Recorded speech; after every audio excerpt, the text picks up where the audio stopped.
Hi, welcome to Penn State Sports Night. I'm Kelly Warner here with Evan Lasek, and the NFL offseason is in full swing. We are here talking about the big moves that are happening and may happen now that the negotiation period is open and when free agency officially opens at 4 p.m. on Wednesday.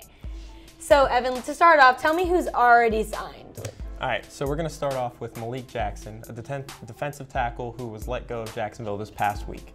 He signed with the Eagles on a 3-year, $30 million deal. That'll help a lot with the Eagles in their interior defensive line. Trent Brown, left tackle from the Patriots, didn't re-sign with the Patriots this offseason, and he signed with the Raiders. Kwon Alexander, the best linebacker available, arguably signed with the 49ers on a 4-year, $54 million deal. Nick Foles cashed in off his impressive couple stints with the Eagles and made a 4-year, $88 million deal with the Jaguars with $50 million guaranteed. Tyrann Mathieu signed with the Chiefs, not re-signing with the Texans, on a 3-year, $42 million deal. And Devin Funchess is to the Colts, helping out with the depleted wide receiver core for Andrew Luck. Now let's start with a big name, maybe the biggest name, and no one is sure where he's going. But tell me about Le'Veon Bell. All right, Le'Veon Bell, after 2 years of just drama in the Steelers locker room, they finally decided not to franchise tag him. He missed out on an entire season, and that's kind of worrisome on signing a big name free agent who wants a lot of money, but there are teams like the Jets who are really pursuing him, and they can give him a lot of money. They can give him all the money he wants, but that may not be what he wants. He may want to win right away.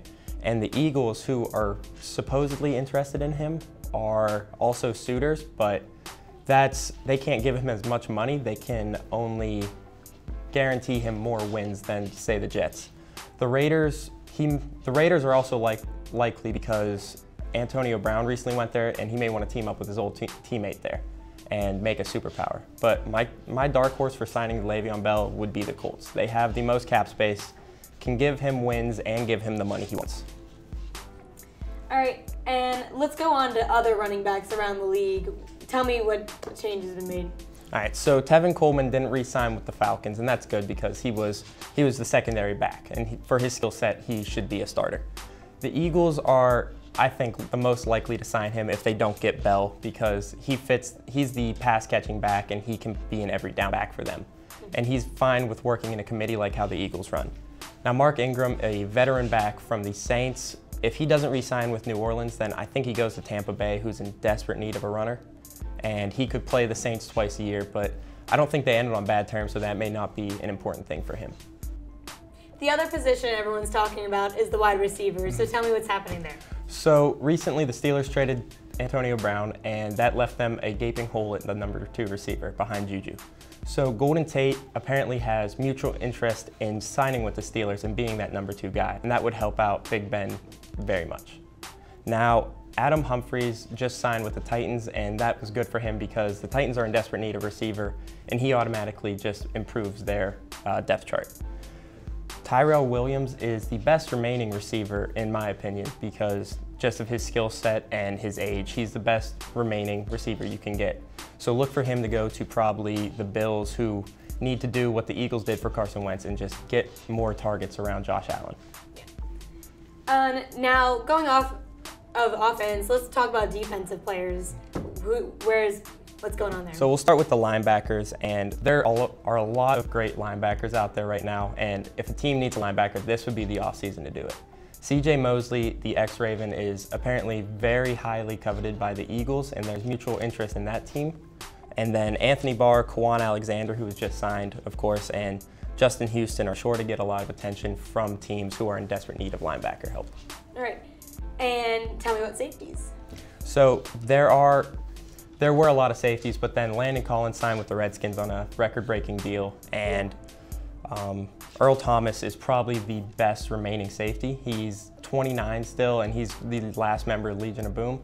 I can see him going to the 49ers and reuniting with Richard Sherman and playing the Seahawks twice a year because they didn't leave on the best of terms.